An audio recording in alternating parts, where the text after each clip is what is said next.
VON Major Newscast.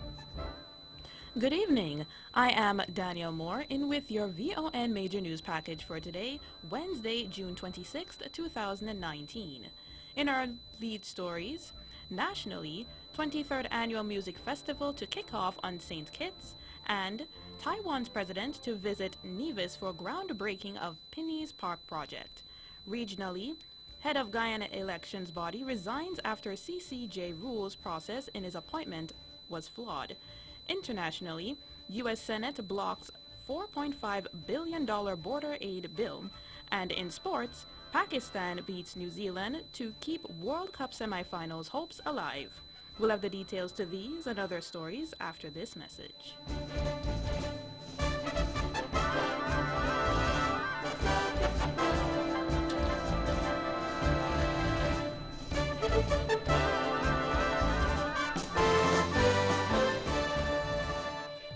Another look. Different from how you've seen it before. Another look. Takes an in-depth look into business, politics, science, technology, religion, and more. Another look. Featuring documentaries from the BBC, regional features, and local ones too. Another look. Every Monday at 3 p.m. on the Eastern Caribbean's powerhouse, Vaughan.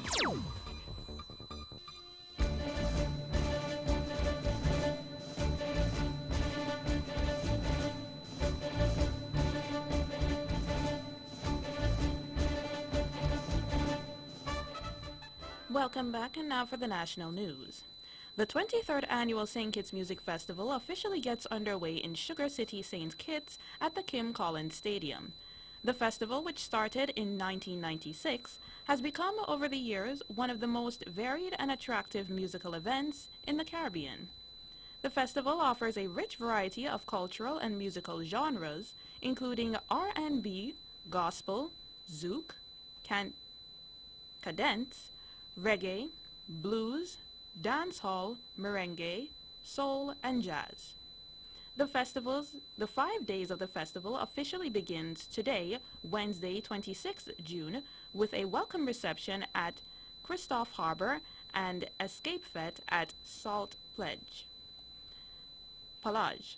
Thursday night, the first night of non-stage performances, will feature artists Edwin Yearwood and Crossfire, Nadia Batson, Farmer Nappy, Ruckus H.E., Ras Valley, 5-Star Akil, Shal Marshall, Skinny Fabulous, Alkayu Sweet, Fimba, Charlie Black, New Vibes Band, International, and Small Axe Band. Then on Friday evening, dancehall and reggae night artists such as La Insuperable, Davido, Popcorn, French Montana, Coco T, and Infamous will entertain the crowd. Saturday, 29th June, the final night of the performances. Attendees to the festival will be dazzled by performances by Buju Banton, Smokey Robinson, Ella May, Mappy, Omari Banks, and Melanin.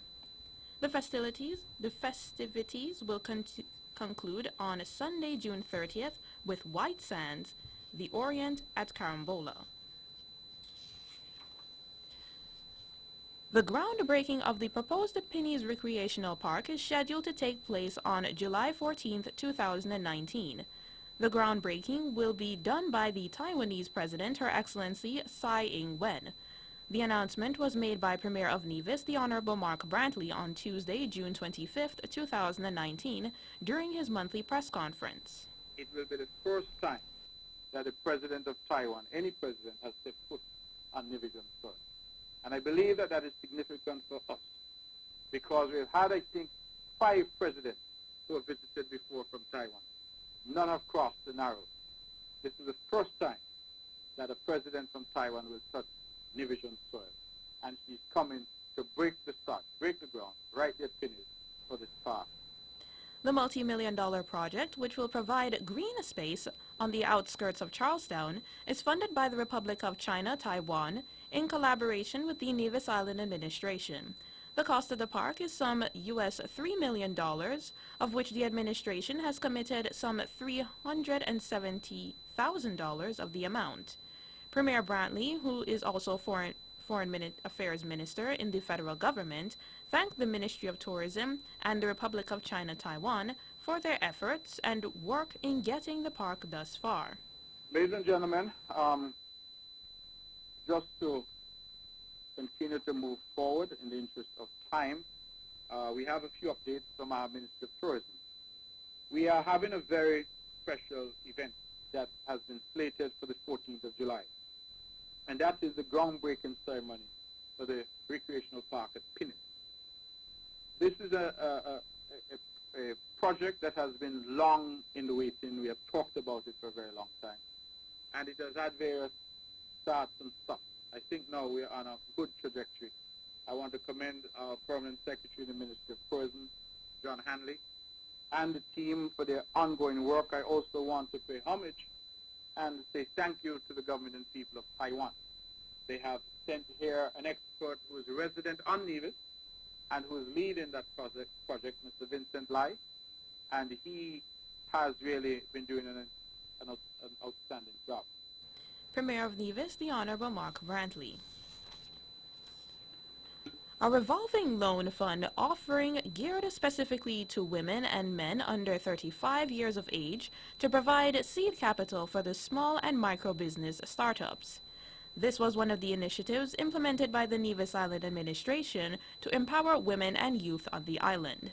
The comments from Premier of Nevis, the Honorable Mark Brantley, while delivering remarks at an opening ceremony of the two-day regional conference for women and youth in peace and security here on Nevis.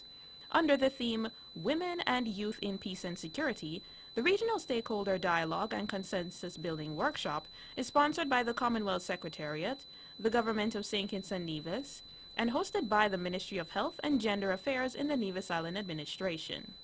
In his remarks, Premier Brantley also commended Junior Minister of Health, the Honorable Hazel Brandy Williams, and her ministry for organizing the event, Commonwealth Secretariat along with other international and regional delegates in attendance, and the Government of India for their financial contributions towards the conference through the India-UN Fund, the South-to-South Corporation.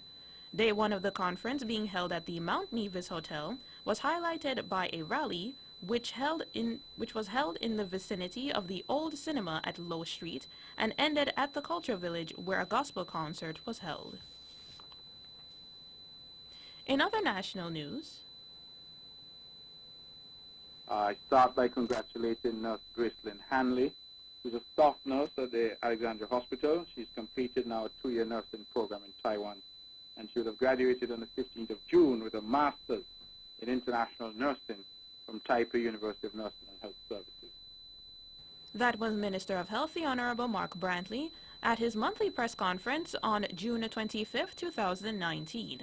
During an address to launch Nurses Week 2018, Junior Minister of Health, the Honorable Hazel Brandy Williams, announced that, at present, 5 nurses are currently pursuing studies at the Clarence Fitzroy Bryant College. 3 recently returned last month, April 2018, after completing studies in midwifery, and additionally, there are nurses currently pursuing studies at the master's level in Taiwan. According to the Taiwan Taipei University of Nursing and Health Services, where Ms. Gracelyn Hanley graduated, it is the first college to offer dual degree programs, nurse practitioner master's program, and international nursing master's programs, which reconcile multiple healthcare patented products.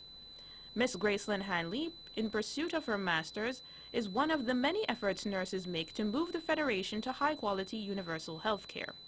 The Honorable Hazel Brandy Williams stressed the importance of nurses' involvement in achieving universal health care in her 2019 Nurses Week address. Nurses represent more than 50% of the global health workforce and are often considered the heartbeat of health care. As a government, we will continue to encourage our nurses to be involved in health policy, planning, and management. They are an integral part to effectively reform our country's healthcare delivery system. Achieving health for all will almost be impossible without our nurses. Junior Minister of Health, the Honorable Hazel Brandy Williams. Regional HIV and AIDS Testing Day here in St. Kitts and Nevis will take place on Friday, June 28, 2019. The activity here in the Federation is coordinated by the National AIDS Secretariat within the Ministry of Health. As the day approaches, the organization is urging citizens and residents of St. Kitts and Nevis to know their HIV status by taking an HIV test on National Testing Day. The National AIDS Secretariat noted that knowing one's status means taking control of one's health. The Secretariat is also of the view that when people know that they are HIV positive, it allows them to be able to control the infection while their immune system is still going strong. It further advises that if a person is already ill from the infection, it is possible for that person to become healthy again and regain strength in their immune system through timely and effective treatment. They will also use the occasion to reinforce the practices of safe sex to protect against the transmission of HIV and other sexually transmitted diseases. The Police and Fire Retired Association of St. Kitts and Nevis was officially launched at a press conference held at the Red Cross on Tuesday. The association was officially established last year when its constitution was ratified on November 15, 2018. Addressing those present, chaplain of the association, Leroy Benjamin, said the press conference was held so that prospective members can be aware of the existence of the association. Association President, retired Commissioner Austin Williams, outlined the objects of this association as stated in the Constitution. Objectives also included collaboration with the Federation's security forces. Secretary Natalie Foe said the association was officially started approximately 5 years ago. The executive of the Police and Fire Retired Association of St. Kitts and Nevis is made up of the President, Retired Commissioner Austin Williams, Vice President Sergeant McLean Hobson, Secretary, former Station Officer Natalie Foe, Assistant Secretary Treasurer, former Assistant Commissioner Joseph Richardson, Public Relations Officer, former Assistant Commissioner Vaughn Henderson, Past President, former Superintendent Ivor Blake, and Chaplain Leroy Benjamin. Membership is open to persons who served as members of the St. Kitts and Nevis Police Force and the Fire and Rescue Services, as well as persons who share common interest in specific ongoing endeavors of the association. And finally, in national news, the Ministry of National Security launched the Old Road Explorers Club on Sunday, June 23rd at the Tyrrell Williams Primary School in Old Road, making this the 7th Explorers group to be launched in the Federation. At the well-attended ceremony, Permanent Secretary in the Ministry of National Security, Osman Petty, said that the Explorers are a partnership between the police, parents, and the schools. The Permanent Secretary revealed that the Explorers Club is being considered as a diversion program in the Criminal Justice Reform Project. Constable Valentine Pemberton was named as officer in charge of Old Road Explorers. He said that he was humbled to have been given the opportunity to be used as a change agent. He added that the club has the potential to cause a positive change for future generations. The Explorers movement is a part of the Ministry of National Security's Crime Reduction and Prevention Strategy. The formation of the community youth groups around the Federation is considered an integral part of border community policing and social intervention initiatives. That's our national news segment. You can visit our website at www.vaughnradio.com or our Facebook page at Vaughan Radio or our Vaughan Radio YouTube channel for these and other stories. News from across the region is next.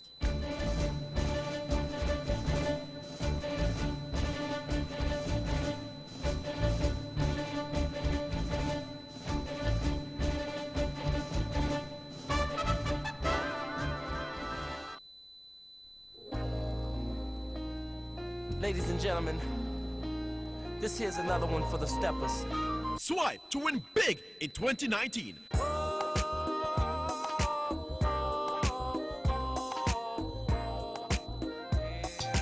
That's right. The Bank of Nevis Limited is once again giving you, our valued customers, a chance to win big. Just swipe or use your Bond Visa credit card for US $100 for a chance to win a cruise for two, an iPhone XS, or a grocery dash at Best Buy Supermarket. Say what? Sign up for a Bond Visa credit card and automatically be entered for a chance to win. This offer ends August 31st, 2019. So tell your friends and family to swipe to win big with the Bank of Nevis. The Bank of Nevis Limited, improving the quality of life. Like us on Facebook or follow us on Instagram.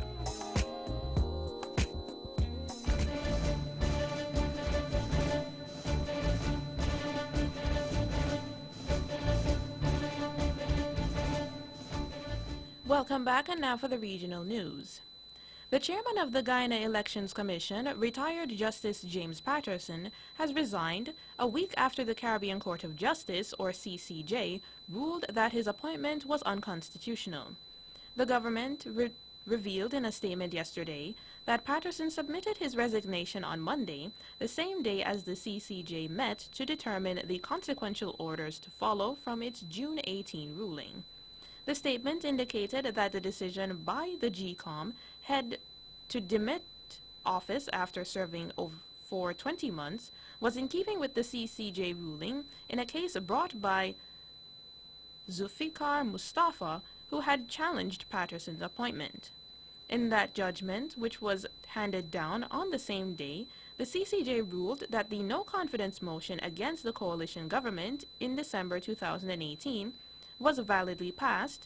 The court stated that the process through which Patterson was appointed by President David Gringer was in breach of the Constitution.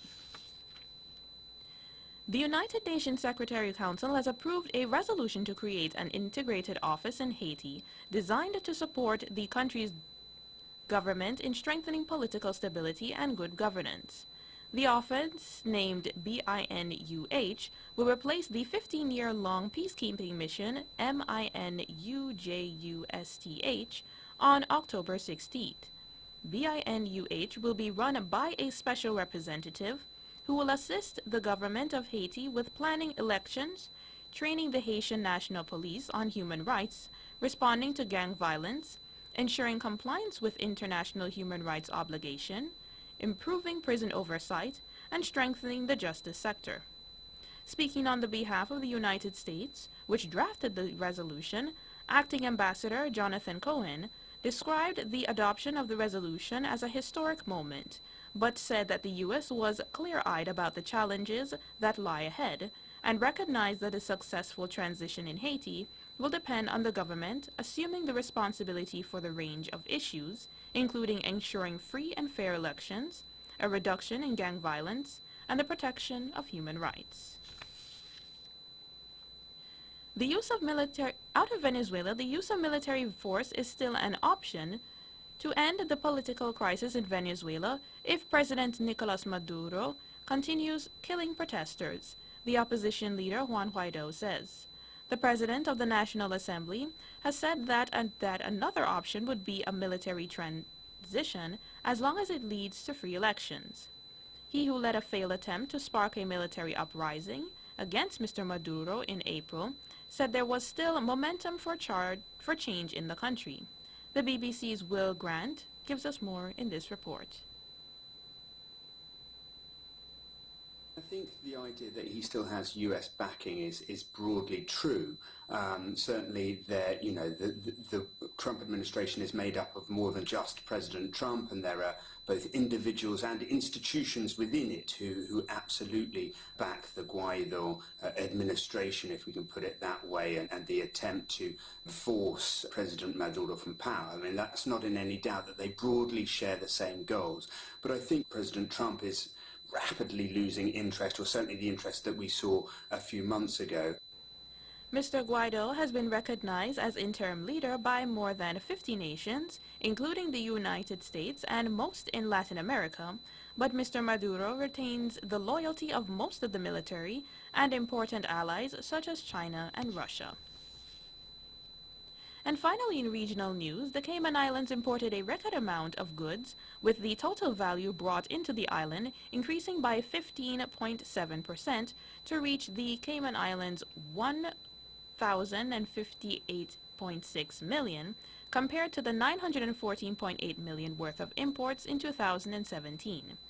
The growth was reported in the latest foreign trade statistics produced by the Economics and Statistics Office and was due to the quantity of non-oil products, with everything increasing from clothes and food to camera equipment and furniture.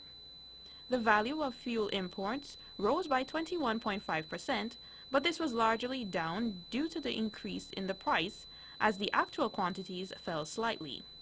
The amount of goods imported is the highest since 2005, when a significant amount of goods were imported as a result of post-Hurricane Ivan rebuild.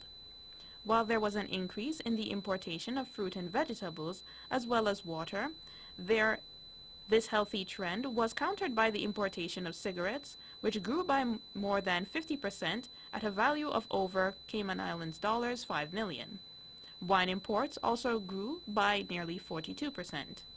The bulk of the goods purchased last year, more than 81%, came from the United States, but as an overall share of imports, it declined marginally with imports from Jamaica, Mexico, and the UK.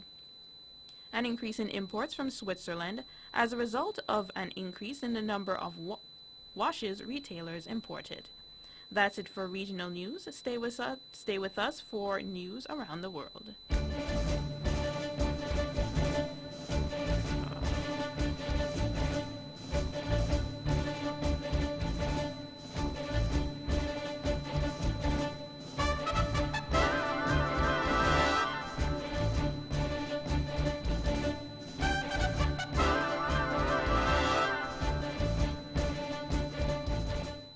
Welcome back, and now for the international news.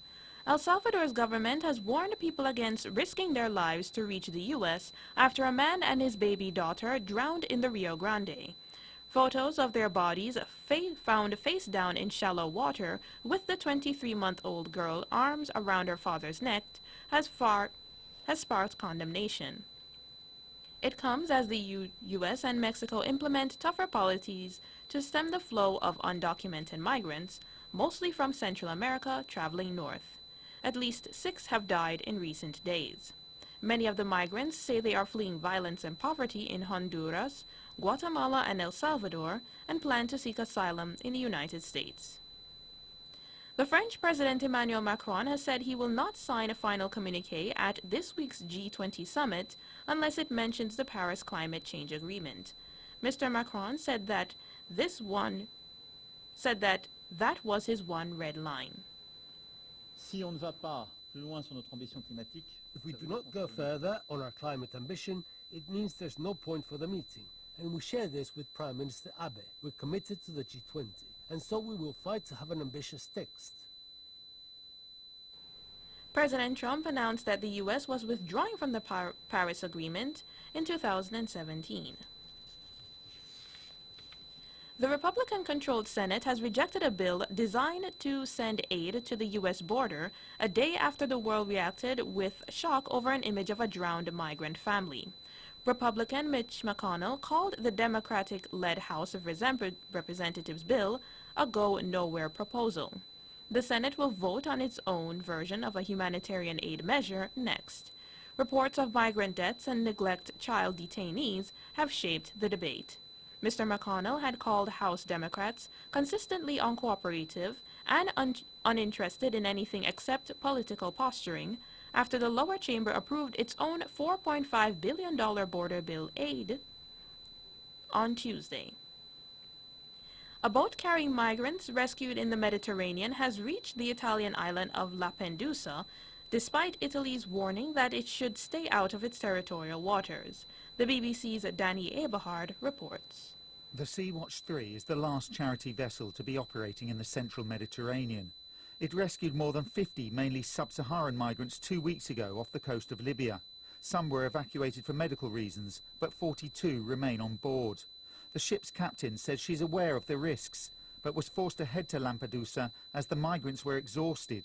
Italy's hardline Interior Minister Matteo Salvini has said he'll use every lawful means to stop what he terms the outlaw ship. The charity rejects the accusation, saying outlaw behaviour would be to let people drown. That's it for the international news segment. The latest sports is next.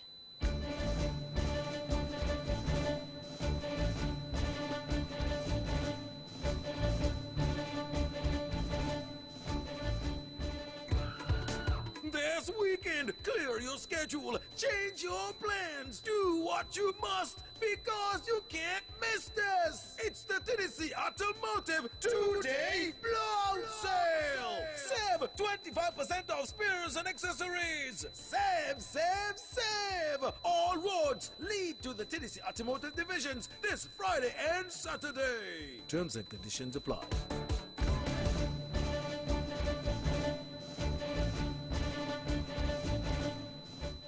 Welcome back, and now on to sports.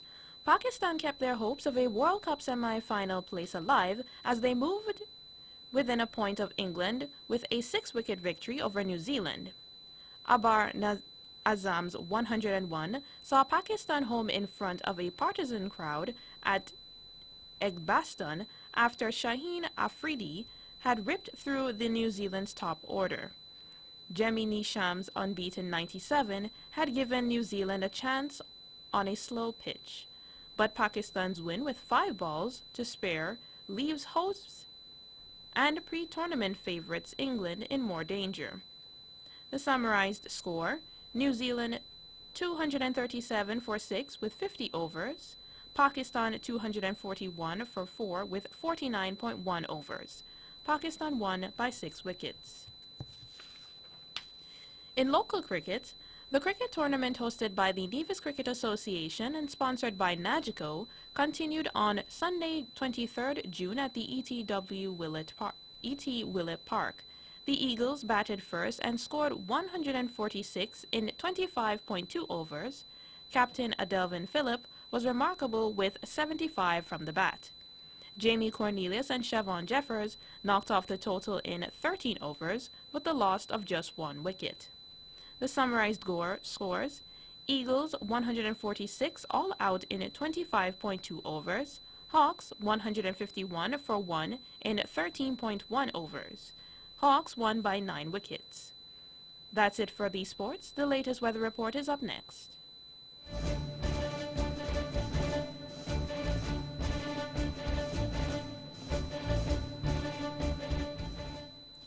The weather tonight: partly cloudy with a 40% or moderate chance of showers after midnight.